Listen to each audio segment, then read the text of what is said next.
இயேசு கிறிஸ்துவின் இனிதான நாமத்தினாலே உங்கள் யாவரையும் இந்த ரெஹோபோத் நேரத்தில் சந்திப்பதிலே நாங்கள் மிக்க மகிழ்ச்சி அடைகிறோம். விசேஷமாக இந்த நாளிலே கர்த்தர் இந்த ஜாய் டிவியின் மூலியமாய் உங்களை ஒவ்வொருவரையும் ஆண்டவர் சந்தித்து கொண்டு இருக்கிறார், உங்களோடு கூட பேசி கொண்டு இருக்கிறார்.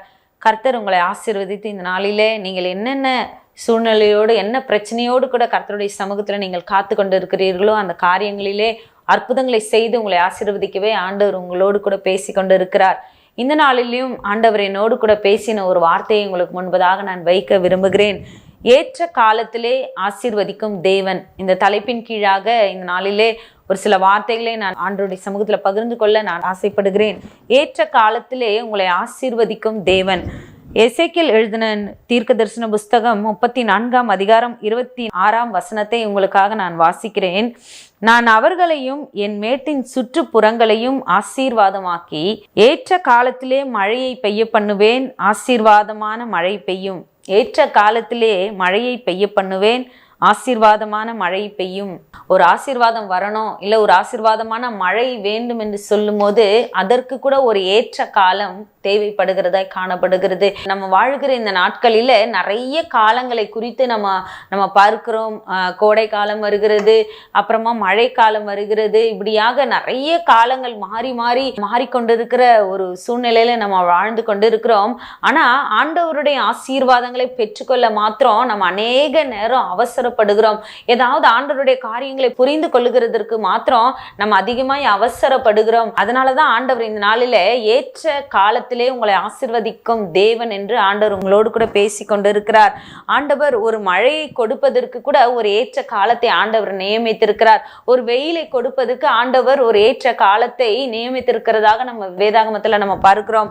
பிரசங்கி எழுதின நிருபத்துல சாலமோன் இப்படியாக எழுதுகிறார், எல்லாவற்றிற்கும் ஒரு காலம் உண்டு என்று சொல்லி 3ஆம் அதிகாரத்தை நீங்க வாசிக்கும் போது அப்படியாக ஒவ்வொரு விஷயங்களுக்கும் பிறக்க ஒரு காலம் உண்டு, இறக்க ஒரு காலம் உண்டு, நகைக்க ஒரு காலம் உண்டு, துக்கிக்க ஒரு காலம் உண்டு. இப்படியாக அநேக காலத்தை குறித்து சாலமோன் அவர் எழுதுகிறதாக நம்ம பார்க்கிறோம். பிரசங்கி 3ஆம் அதிகாரம் 11 நம்ம வாசிக்கும் போது அவர் சகலத்தையும் அதனதின் காலத்திலே நேர்த்தியாக செய்திருக்கிறார்.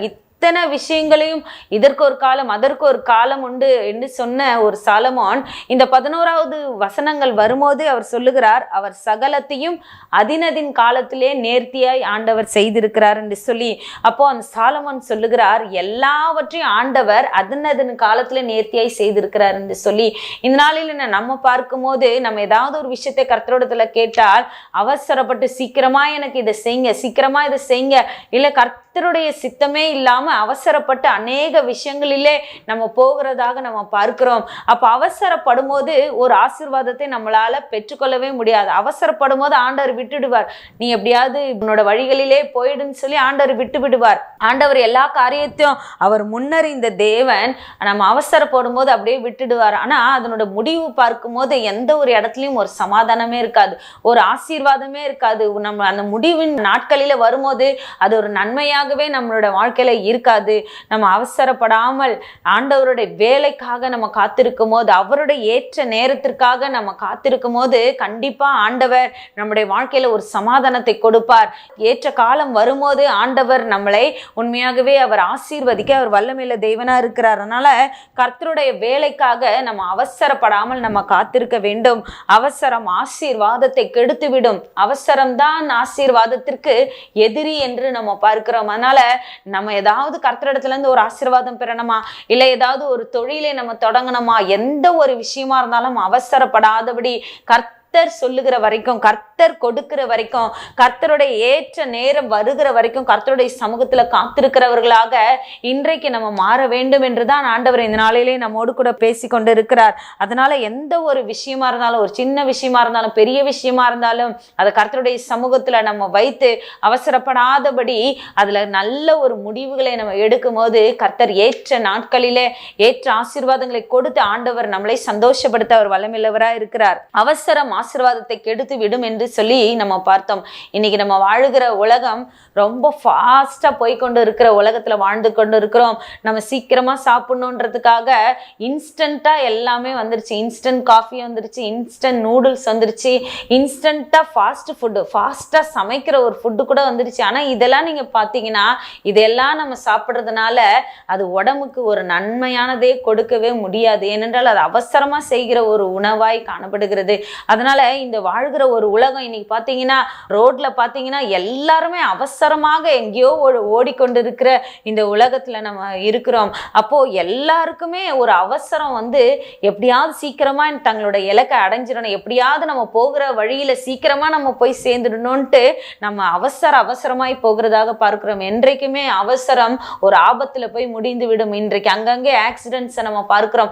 ஒருவருக்கு ஒருவர் முந்தி செல்லணும்னு சொல்லி எப்படியாவது தன்னுடைய வாகனங்களை ஸ்பீடா இயக்கி அங்கங்கே ஆக்சிடென்ட் ஆகிறத நம்ம பார்க்கிறோம். மெதுவாக நம்ம எப்பொழுதுமே கர்த்தருடைய சமூகத்துல காத்திருந்து மெதுவாக நம்ம கடந்து செல்லும் போது நம்முடைய வாழ்க்கை பிரயாணங்களிலே கூட கர்த்தருக்கு பிரியமாய் இருந்து அவருடைய வழிகளிலே நம்ம பொறுமையாய் நடப்போமானால், காத்திருந்து நடப்போமானால், நம்ம என்ன ஆண்டவர் நமக்காக நியமித்து வைத்திருக்கிறாரோ, என்ன விஷயங்களை ஆண்டவர் ஏற்கனவே நமக்கு ஏற்படுத்தி வைத்திருக்கிறாரோ அதை பொறுமையோடு கூட நம்மளால போய் அழக சமாதானமாய் பெற்றுக்கொள்ள முடியும். அதனாலதான் ஆண்டவர் உங்களோடு கூட பேசி கொண்டு இருக்கிறார். அவர் ஏற்ற காலத்துல கிரியை செய்கிற தேவன், ஏற்ற காலத்துல உங்களை ஆசீர்வதித்து உயர்த்துகிற ஒரு தேவனாய் அவர் காணப்படுகிறார். அதனால அவருடைய வேலைக்காக, அவருடைய சமயத்திற்காக நீங்க ஒரு காத்திருக்கணும். அவசரமே படக்கூடாது.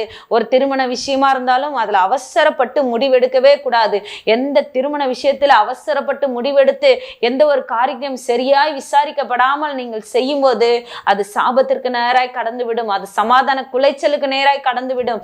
எந்த ஒரு விஷயத்தை நம்ம நிதானமாய் கர்த்தருடைய சமூகத்துல கர்த்தருடைய பாதத்துல வைத்து நம்ம முன்னேறி செல்லுகிறோமோ அந்த காரியத்துல ஒரு சந்தோஷம் இருக்கும், சமாதானம் இருக்கும், ஒரு பெரிய ஒரு நிம்மதி அந்த இடத்துல ஆண்டவர் கட்டளையிடுகிற தேவனா இருக்கிறார். அப்போ எந்த விஷயமா இருந்தாலும் அதுல அவசரப்படாதபடி கர்த்தருக்கு பிரியமா இருந்து அவருடைய ஏற்ற வேலை வரும் என்று சொல்லி நம்ம காத்திருப்போம்னால் கர்த்தர் கண்டிப்பாய் ஏற்ற நாட்களிலே உங்களை ஆசீர்வதிக்க அவர் வல்லமையுள்ளவராய் காணப்படுகிறார். எதையெல்லாம் ஆண்டவர் ஏற்ற காலங்களிலே நமக்கு செய்வார் என்று வேதாகமத்திலிருந்து ஒரு சில காரியங்களை, 5 காரியங்களை நான் இன்றைக்கு உங்களுக்கு சொல்ல நான் வாஞ்சிக்கிறேன். முதலாவதாக ஆண்டவர் ஏற்ற காலத்திலே பொக்கிஷ சாலையாகிய வானத்தை ஆண்டவர் திறப்பார். உங்களுக்காக ஏற்ற காலத்திலே பொக்கிஷ சாலையாக வானத்தை ஆண்டவர் திறப்பேன் என்று இந்த நாளிலே உங்களுக்கு வாக்கு பண்ணுகிறார். உபாகமம் 28ஆம் அதிகாரம் 12வது வசனத்துல நம்ம இப்படியாய் வாசிக்கிறோம். ஏற்ற காலத்தில் உன் தேசத்திலே மழை பெய்யும், நீ கையிட்டு செய்யும் வேலைகளெல்லாம் ஆசீர்வதிக்கவும் கர்த்தர் உனக்கு தமது நல்ல பொக்கிஷ சாலையாகிய வானத்தை திறப்பார். நீ அநேகம் ஜாதிகளுக்கு கடன் கொடுப்பாய், நீயோ கடன் வாங்க இருப்பாய் என்று சொல்லி. ஒருவேளை இன்னைக்கு இந்த பார்த்து கொண்டு இருக்கிற ஒரு நபராய் நீங்க இருக்கலாம். கடன் பிரச்சனையில மூழ்கி கொண்டு, கடன் பிரச்சனையில மாட்டிக்கொண்டு என்னை யார் விடுவிப்பார், இந்த கடன் பிரச்சனையில இருந்து எனக்கு இவ்வளோ ஒரு பெரிய ஒரு கஷ்டத்துல வாழுகிற எனக்கு யார் இன்னைக்கு விடுதலை தருவார் என்று கூட நீங்க கலங்கி கொண்டு நீங்க இந்த செய்தியை பார்த்து கொண்டு இருக்கலாம். உங்களை பார்த்து தான் ஆண்டவர் பேசுறார். உங்களுக்காக ஆண்டவர் பொக்கிஷ சாலையாகி வானத்தை திறப்பார் என்று சொல்லி, பொக்கிஷ சாலையாகி வானம் என்று சொல்லும் போது ஆசீர்வாதமான ஒரு வாசல் உங்களுக்காக திறக்கிற ஒரு தேவனாய் ஆண்டவர் காணப்படுகிறார். பொக்கிஷ சாலையாகிய வானத்தை ஆண்டவர் உங்களுக்காக திறக்கிறவராய் இருக்கிறார். நீங்க அவருடைய சமூகத்துல, ஆண்டவரே இந்த கடன் பிரச்சனையில நான் மாட்டிக்கொண்டு இருக்கிறேன், எனக்கு ஏற்ற நாளில சீக்கிரமாய் என்னோட வாழ்க்கையில பொக்கிஷ சாலையாகிய வானத்தை நீங்க திறந்து என்னை ஆசீர்வதிங்கன்னு சொல்லி ஜெபிக்கும் போது கர்த்தர் அந்த கடன்களை எல்லாம் உங்களோட வாழ்க்கையில மன்னித்து உங்களை கடன் பிரச்சனையில இருந்து ஆண்டவர் விடுதலையாக்க அவர் வல்லமையுள்ள தேவனா இருக்கிறார். ஒருவேளை கடன் பிரச்சனையினால அழுது கொண்டு, ஆண்டவரே இவ்வளோ கடன் நான் வாங்கிட்டேன், நான் அவ்வளவு நம்பாம நான் கடன் வாங்கிட்டேன், இந்த கடன்ல இருந்து என்னை விடுதலையாக்கும் என்று நீங்க இயேசுவை நோக்கி நீங்க கூப்பிடுவீர்கள் என்றால் கண்டிப்பாக அந்த கடன் பிரச்சனையிலிருந்து உங்களை தூக்கிவிட ஒரு வல்லமையுள்ள தேவனா இருக்கிறார். ஏசாயா எழுதின தீர்க்க தரிசன புஸ்தகம் 45ஆம் அதிகாரம் 4வது வசனத்துல நம்ம வாசிக்கும் போது, அவர் வெண்கல கதவுகளை உடைத்து இருப்பு தாழ்பால்களை முறித்து அந்தகாரத்தில் இருக்கிற பொக்கிஷங்களையும் ஒளிப்பிடத்தில் இருக்கிற புதையல்களையும் உனக்கு கொடுப்பேன் என்று சொல்லுகிறார். இந்த நாளில நீங்க ஏதோ ஒரு ஆசீர்வாதம் எனக்கு வேணும், ஆனா அவசரப்பட்டு கொண்டிருந்தால் ஆண்டவர் உங்களை பார்த்து சொல்லுகிறார், ஏற்ற காலத்துல உங்களுக்கு ஆசீர்வாதமான ஒரு பொக்கிஷ சாலையை ஆண்டவர் திறக்கிறார். அது மாத்திரமல்ல, இதுல சொல்லப்படுகிறது வெண்கல கதவுகளை கூட ஆண்டவர் உங்களுக்காக உடைப்பாராம். ஆண்டவர் இருப்பு தாழ்பால்களை உங்களுக்காக முறிப்பார் என்று சொல்லி நம்ம பார்க்கிறோம். அது மாத்திரமல்ல, அந்த காரத்தில் இதுவரைக்கும் யாருக்குமே உபயோகமே படாத ஒரு புதையல்களையும் பொக்கிஷங்களையும் உங்களுக்காக ஆண்டவர் கொடுப்பேன் என்று இன்றைக்கு வாக்கு பண்ணுகிறார். ஒருவேளை நீங்க யோசித்து கொண்டிருக்கலாம், எப்படி எனக்கு இப்படிப்பட்ட பணம் கிடைக்கும், எப்படி யார் எனக்கு இந்த பணத்தை கொண்டு வந்து தருவார்கள் என்று சொல்லி. நீங்க கர்த்தருடைய சமூகத்துல உண்மையாய் நீங்க ஜெபிப்பீர்கள் என்றால் ஏற்ற காலத்திலும் உங்களோட வாழ்க்கையில ஒரு ஆசீர்வாதமான ஒரு வானத்தை ஆண்டவர் திறக்கிறவரா இருக்கிறார். பொக்கிஷ சாலையவே ஆண்டவர் உங்களுக்காய் திறப்பேன் என்று சொல்லுகிறார். வெண்கல கதவுகளை உடைத்து இருப்பு தாழ்பால்களை முறித்து அந்த காலத்தில் இருக்கிற பொக்கிஷங்களையும் ஒளிப்பிடத்தில் இருக்கிற புதையல்களையும் உங்களுக்கு கொடுப்பேன் என்று வாக்குத்தத்தம் பண்ணுகிற தேவன். அவர் உங்களுக்கு உண்மையாகவே கொடுத்து உங்களை சந்தோஷப்படுத்தி உங்களை உயர்த்த அவர் வல்லமையுள்ள தேவனாய் அவர் காணப்படுகிறார். முதலாவதாக, ஏற்ற காலத்திலே அவர் என்ன காரியத்தை நமக்கு செய்கிறார் என்றால், நமக்காக பொக்கிஷ சாலையாகிய வானத்தை திறப்பார். ஒருவேளை நீங்க பிசினஸ் ஏதாவது ஒன்று ஆரம்பித்து ஒருவேளை அது பாதியிலே நின்று போற ஒரு சூழ்நிலையில இருக்கலாம். அதுல எனக்கு எந்த ஒரு வருமானமே கிடைக்கல, இந்த பிசினஸ் ஆரம்பிச்சதுல இருந்து எனக்கு சரியான ஒரு வருமானமே இல்லாம நீங்க கஷ்டப்பட்டு கொண்டிருக்கலாம். அவருடைய ஏற்ற காலத்திற்காக நீங்க காத்திருக்கும் போது அந்த பிசினஸ்ல ஒரு பெரிய செழிப்பை மறுபடியுமாய் ஒரு துளிர் விடும்படி மறுபடியுமாய் ஒரு செழிக்க ஒரு அனுபவத்தை ஆண்டவர் உங்களுக்கு தர ஒரு வல்லமையுள்ள தேவனா இருக்கிறார். இதை கேட்டுக்கொண்டிருக்கிற தேவ ஜனமே, நீங்க யாரா இருந்தாலும் எப்படியாப்பட்ட ஆசீர்வாதத்திற்கு நீங்க காத்திருந்தாலும் அவருடைய ஏற்ற வேலைக்காக நீங்க காத்திருப்பீர்கள் என்றால் அவர் உங்களுக்காக பொக்கிஷ சாலையாகிய வானத்தை உங்களுக்காக திறக்க அவர் வல்லமையுள்ள தேவனா இருக்கிறார். இரண்டாவது, ஏற்ற காலத்திலே அவர் ஒரு உயர்த்துகிற தேவனாய் இருக்கிறார். ஏற்ற காலத்துல முதலாவதாக நம்ம பார்த்தோம், உங்களுக்காக பொக்கிஷ சாலையாகிய வானத்தை திறப்பார். இரண்டாவது, உங்களை ஏற்ற காலத்துல ஆண்டவர் உயர்த்தார். ஒருவேளை நீங்க கலங்கி கொண்டிருக்கலாம், என்னோட வேலையில என்னோட நல்ல சாமர்த்தியமான நபர்கள், என்னோட அதிகமான திறமையுள்ள நபர்கள் எல்லாருமே இருக்கிறாங்க, ஆனா இனிமே நான் அப்படியே இருக்கிறேன்னு சொல்லி நீங்க கலங்கி கொண்டிருக்கலாம். ஆனா கர்த்தர், நீங்க திறமையே இல்லாதவர்களா இருந்தாலும், உங்களுக்கு சாமர்த்தியமே இல்லாதவர்களா இருந்தாலும், நீங்க கர்த்தருடைய ஏற்ற வேலைக்காக நீங்க காத்திருக்கும் போது ஆண்டவர் உங்களை தான் அவர்களுக்கு முன்பதாக உயர்த்த அவர் வல்லமையுள்ள தேவனா இருக்கிறார். உங்களை தான் ஆண்டவர் உயர்த்த போகிறார். 1 பேதுரு 5:6 நம்ம பார்க்கிறோம், ஆகையால் ஏற்ற காலத்தில் தேவன் உங்களை உயர்த்தும்படிக்கு அவருடைய பலத்த கைக்குள் அடங்கி இருங்கள். இன்றைக்கு நம்ம ஏன் அவசரப்படுகிறோம்னா, நம்மளால ஒரு இடத்துல அடங்கி இருக்கவே முடியாது, யார்கிட்டையாவது நம்மளால அடங்கி இருக்கவே முடியாது, அமைதியாகவே இருக்க முடியாது. ஏன்னா எப்படியாவது நான் நினைக்கிற இலக்கை அடைஞ்சிடணும், எப்படியாவது நான் சீக்கிரமா போய் நான் என்ன சாதிக்கணும்னு நினைக்கிறேனோ நான் சாதிச்சிடணும், எப்படியாவது நான் எங்க போய் என்ன நல்லா எல்லாரும் முன்னாடி என் ஆண்டவர் உயர்த்தணும்னு சொல்லி ஒரு சில பிரச்சனைகளுக்குள்ளாக சிக்கி கொள்ளுகிறத நம்ம பார்க்கிறோம். ஆனா கர்த்தருடைய ஏற்ற காலத்துல வரைக்கும் நீங்க கர்த்தருடைய கையில அடங்கி இருக்கும் போது ஆண்டவர் உங்களை கண்டிப்பா ஆண்டவர் உயர்த்துவார். நீங்க ஒருவேளை கர்த்தருடைய கருத்திலே அடங்கி கொண்டு அவர் எப்போ உங்களை உயர்த்தணும்னு சொல்லி திட்டம் பண்ணி இருக்கிறாரோ அதற்கு நீங்க முழுமையாக உங்களை ஒப்பு கொடுத்து வாழ்வீர்கள் என்றால் கர்த்தர் உண்மையாகவே உங்களை ஏற்ற காலம் வரும்போது உங்களை அநேகருக்கு முன்பதாக ஆண்டவர் உங்களை உயர்த்துவேன் என்று ஆண்டவர் இந்த நாளிலே வாக்கு பண்ணுகிறார். சங்கீதம் 27 சங்கீதம் 5 நம்ம வாசிக்கும் போது சங்கீதக்காரனாக தாவீது இப்படியாய் சொல்லுகிறார், தீங்கு நாளில் அவர் என்னை தம்முடைய கூடாரத்தில் மறைத்து என்னை தமது கூடார மறைவிலே ஒளித்து வைத்து என்னை கண்மலையின் மேல் உயர்த்துவார் என்று சொல்லி அவர் சொல்லுகிறார். பாருங்க, ஆண்டவர் தீங்கு நாள் அவருக்கு தெரியும், எப்போ தீங்கு நாள் வருது, எப்போ என்னுடைய பிள்ளையை உயர்த்தணும்னு சொல்லி ஆண்டவருக்கு தெரியும். அவருடைய கூடார மறைவில உங்களை மறைத்து வைத்திருக்கிறாராம். நீங்க எவ்வளோ நாள் மறைய வேண்டுமோ, எப்போ உங்களுடைய முகம் பிரகாசிக்கணும், எப்போ உங்களுடைய முகத்தை எல்லாரும் பார்க்கணும், எப்போ உங்களை உயர்த்தணும் என்பது தேவனுக்கு தெரியும். அதனால அவருடைய கூடார மறைவில ஆண்டவர் உங்களை என்ன பண்றாராம், ஒளித்து வைத்திருக்கிறேன் என்று சொல்லி இந்த நாளில நம்ம பார்க்கிறோம். ஆண்டவர் உங்களை ஒளித்து வைத்திருக்கிறார். ஏன் தெரியுமா? உங்களை ஒரு நாள் எல்லாரும் பார்க்கும்படி உங்களை உயர்த்துவதற்காக ஆண்டவர் ஒளித்து வைக்கிற ஒரு தேவனா இருக்கிறார். அடுத்த வசனத்துல நம்ம பார்க்கும்போது சங்கீதம் 27:6 வாசிக்கும் போது, என் தலை என்னை சுற்றிலும் இருக்கிற என் சத்துருக்களுக்கு மேலாக உயர்த்தப்படும் என்று சொல்லி, உங்களுக்கு விரோதமாய் அநேக சத்துருக்கள் எழும்பி இருக்கிறாங்களா, அநேகர் பொறாமைப்பட்டு உங்களை எப்படியாவது கீழே தள்ளணும், உங்களுக்கு கிடைக்க வேண்டிய எல்லா நன்மைகளும் உங்களுக்கு கிடைக்கவே கூடாதுன்னு சொல்லி உங்களை தரை மட்டும் தாழ்த்தி கொண்டு இருக்கிறாங்களா, உங்களை எப்படியாவது எப்படியாவது தள்ளி விட்டு கொண்டு இருக்கிறாங்களா? எல்லா நன்மைகளும் அவர்களே அபகரித்து கொண்டு உங்களை எப்படியாவது கீழே தள்ளணும் என்பதே அவர்களுடைய நோக்கமா இருக்கிறதா? அப்படியாப்பட்ட சத்துருக்களுக்கு முன்பாகவே ஆண்டவர் உங்களுடைய தலையை உயர்த்தி உங்களை ஆசீர்வதிக்க அவர் வல்லமையுள்ள தேவனா இருக்கிறார். உங்களுக்கு குடும்பத்துல ஒருவேளை நீங்க உயர்த்தப்படாம இருக்கலாம், உங்களோட ஊழியத்துல நீங்க ஒருவேளை உயர்த்தப்படாம இருக்கலாம், நீங்க வேலை செய்யற நபர்கள் கிட்ட நீங்க உயர்த்தப்படாமல் இருக்கலாம். ஆனா கர்த்தர் இன்றைக்கு உங்களை பார்த்து பேசுகிறார். நீங்க எப்போ கர்த்தருடைய நேரத்துக்காக காத்திருக்கிறீர்களோ, அவருடைய வேலைக்காக நீங்க காத்திருக்கிறீர்களோ, நீங்க கர்த்தருக்குள்ள அடங்கி இருக்கும்போது, கர்த்தருடைய கருத்திற்குள்ளாக அடங்கி நீங்க காணப்படும் போது ஆண்டவர் ஏற்ற வேலையை உங்களுக்கு கொடுக்கிறார். ஏற்ற வேலையில உங்களுடைய தலையை உயர்த்தி உங்களுக்கு சத்துருக்களுக்கு முன்பாகவே ஆண்டவர் உங்களுடைய தலையை உயர்த்தி உங்களை ஆசீர்வதிப்பேன் என்று ஆண்டவர் வாக்கு பண்ணுகிறார். ஒருவேளை நீங்க உயர்வுக்காக காத்து கொண்டு இருக்கிறீங்களா? இல்லை என்னை உயர்த்துவதற்கு யாருமே வரல, என்னை உயர்த்தக்கூடும் என்று சொல்லி கூட கலங்கி கொண்டு இருக்கிறீங்களா? கர்த்தருடைய வேலைக்காக காத்திருங்க. கர்த்தருடைய ஏற்ற நேரம் வரும், உங்களை ஆண்டவர் உயர்த்தி உங்களை எல்லாரும் முன்னாடி ஆண்டவர் சந்தோஷப்படுத்த அவர் வல்லமையுள்ள தேவனா இருக்கிறார். இரண்டாவது, அவர் உயர்த்துகிற ஒரு தேவன் என்று சொல்லி நம்ம பார்க்கிறோம். ஏற்ற காலத்திலே அவர் உயர்த்துகிறவர். மூன்றாவதாக நம்ம பார்க்கிறோம், ஏற்ற காலத்திலே நிறைவேற்றி முடிப்பார். ஏற்ற காலத்திலே உங்களோட வாழ்க்கையில சொன்ன எல்லா வாக்கு தத்தங்களையும் ஆண்டவர் நிறைவேற்றி முடிக்கிறவர் என்று நம்ம பார்க்கிறோம். ஏசாயா எழுதின தீர்க்க தரிசன புஸ்தகம் 60ஆம் அதிகாரம் 22வது வசனத்துல நம்ம வாசிக்கும் போது, சின்னவன் 1000 சிறியவன் பலத்த ஜாதியுமாவான், கர்த்தராகிய நான் ஏற்ற காலத்திலே இதை தீவிரமாய் நடப்பிப்பேன் என்று சொல்லி, நான் ஏற்ற காலத்திலே இதை தீவிரமாய் நடப்பிப்பேன் என்று சொல்லி ஆண்டவர் இந்த நாளில வாக்கு பண்ணுகிறார். உங்களோட வாழ்க்கையில என்ன ஆண்டவர் வாக்கு தத்தங்களை கொடுத்திருக்கலாம். அநேக வார்த்தைகள் மூலமாய் ஆண்டவர் உங்களோடு கூட பேசி கொண்டிருக்கலாம்.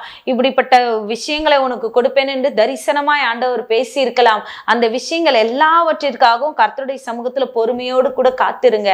கர்த்தர் அவருடைய ஏற்ற வேலை வரும்போது தீவிரமாய் ஆண்டவர் உங்களுக்காக நடப்பிப்பேன் என்று சொல்லி இன்றைக்கு ஆண்டவர் வாக்கு பண்ணுகிறார். நீங்க ஒருவேளை சோர்ந்து போய் கவலையோடு கூட எனக்கு கொடுக்கப்பட்ட எல்லா வாக்கு தத்தங்களுக்கு எதிர்மறையாகவே என்னோட வாழ்க்கையில நடந்து கொண்டு இருக்கிறதே என்று சொல்லி நீங்க ஒருவேளை கலங்கி கொண்டிருக்கலாம். ஆனா நீங்க கர்த்தருடைய சமூகத்துல அவருடைய வார்த்தையை முழு நிச்சயமாய் நம்பி விசுவாசித்து நீங்க ஆபிரகாமை போல காத்திருப்பீர்கள் என்றால் உண்மையாகவே தீவிரமாய் உங்களுக்காக ஆண்டவர் இறங்கி அவர் முடிக்க அவர் வல்லமையுள்ள தேவனா இருக்கிறார். அவர் வாக்குத்தத்தங்களின் தேவன், வாக்குத்தத்தங்களை நிறைவேற்றி முடிக்கிற தேவன் என்று நம்ம வேதத்துல வாசிக்கிறோம். ஆபகுக்கு எழுதின நிருபம் 2ஆம் அதிகாரம் 3வது வசனத்துல நம்ம பார்க்கும்போது, குறித்த காலத்துக்கு தரிசனம் இன்னும் வைக்கப்பட்டு இருக்கிறது, முடிவிலே அது விளங்கும், அது பொய் சொல்லாது, அது தாமதித்தாலும் அதற்கு காத்திரு, அது நிச்சயமாய் வரும், அது தாமதிப்பதில்லை. நிச்சயமாய் ஆண்டவர் உங்களோட வாழ்க்கையில சொன்ன எல்லா வார்த்தைகளையும் ஆண்டவர் உங்களுக்காக நிறைவேற்றி முடிக்க அவர் வல்லமையுள்ள தேவனா இருக்கிறார். நீங்க அவருடைய நேரத்திற்காக, அவருடைய வேலைக்காக, அவருடைய ஏற்ற சமயத்திற்காக நீங்க காத்திருங்க.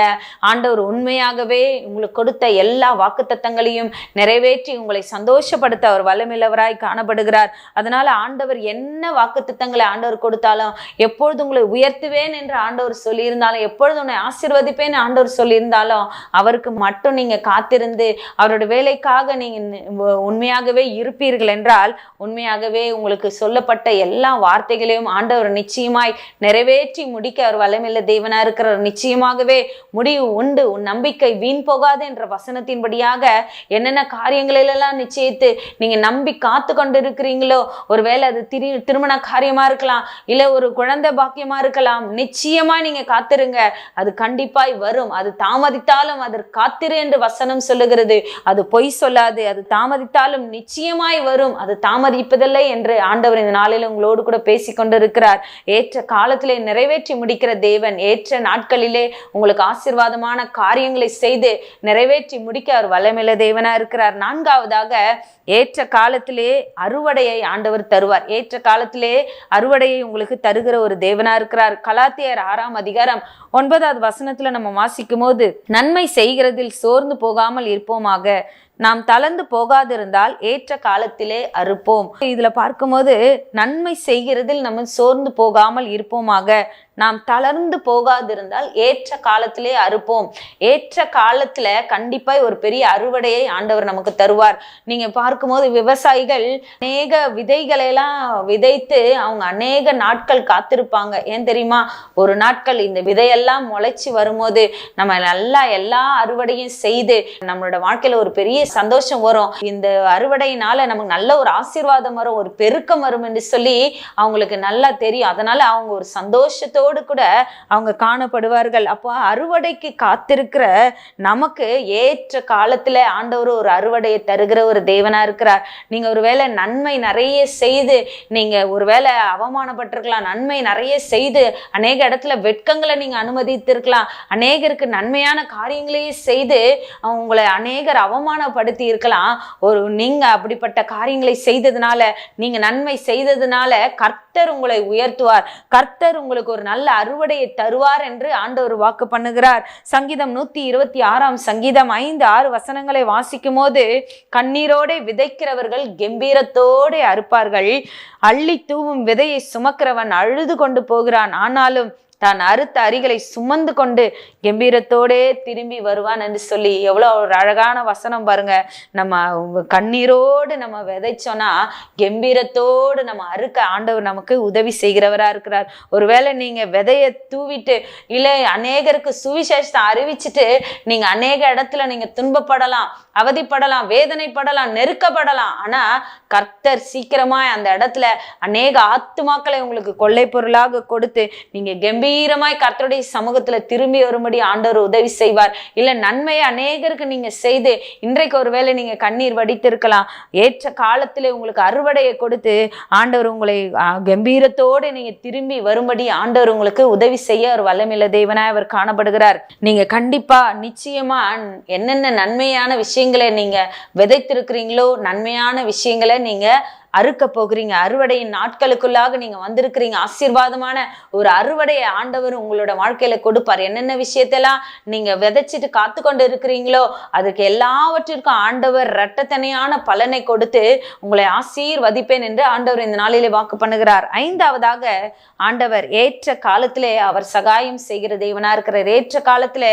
உங்களுக்கு உதவி செய்கிற ஒரு தேவனாய் அவர் காணப்படுகிறார். ஏற்ற காலத்துல ஆண்டவர் உங்களுக்கு உதவி செய்ய போகிறார்.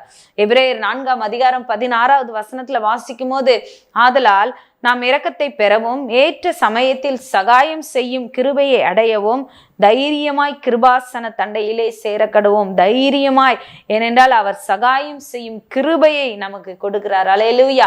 ஏற்ற சமயத்துல ஆண்டவர் சகாயம் செய்யும் கிருபையை நம்ம அடையும்படி ஆண்டவர் நமக்கு உதவி செய்கிறார்.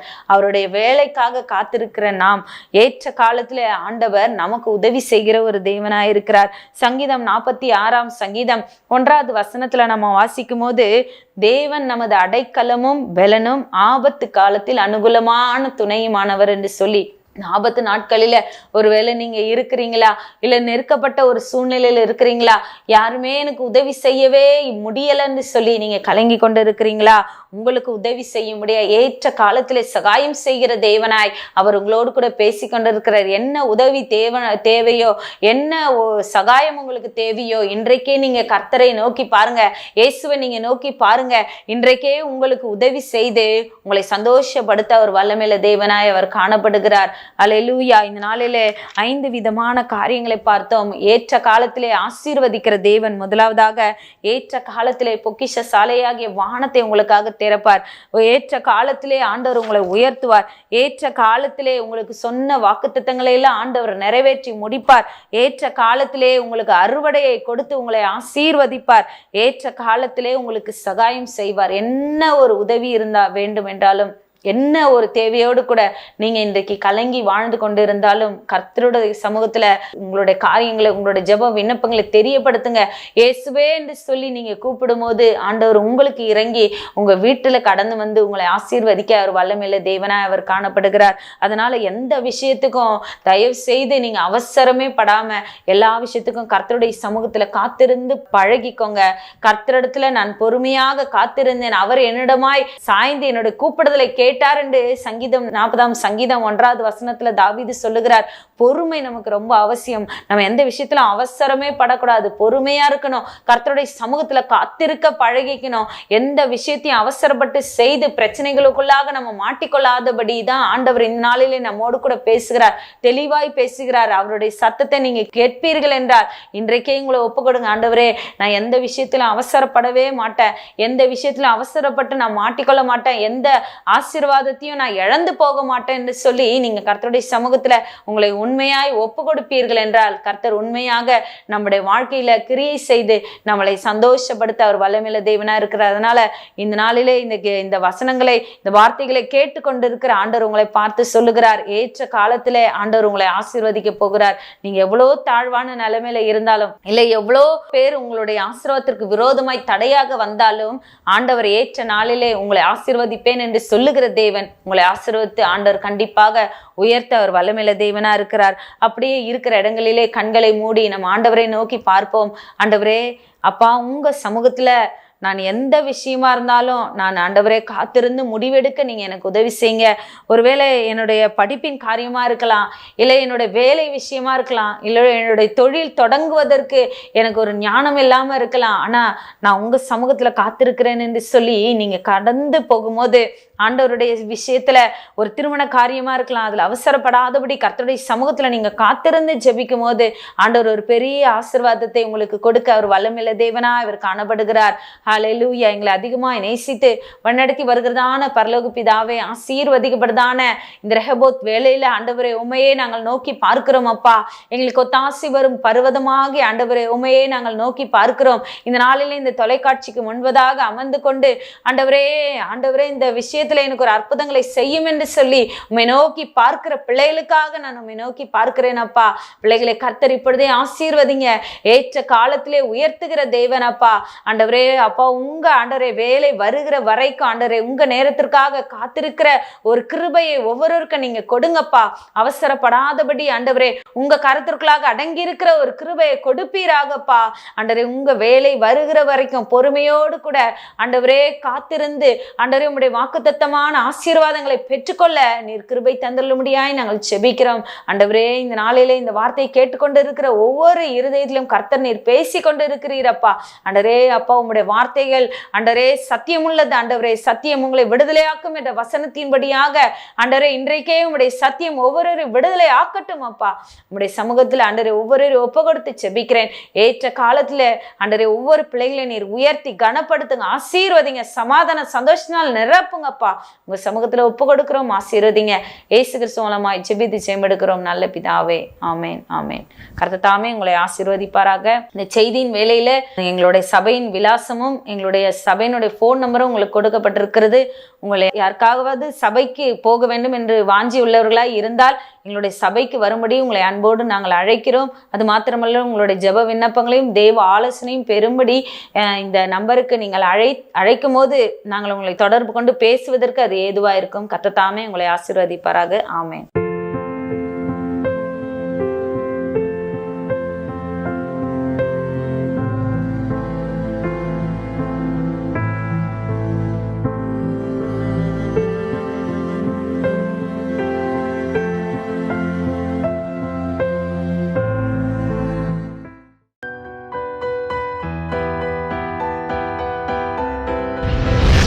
கர்த்தர் உங்களை ஆசீர்வதிப்பாராக.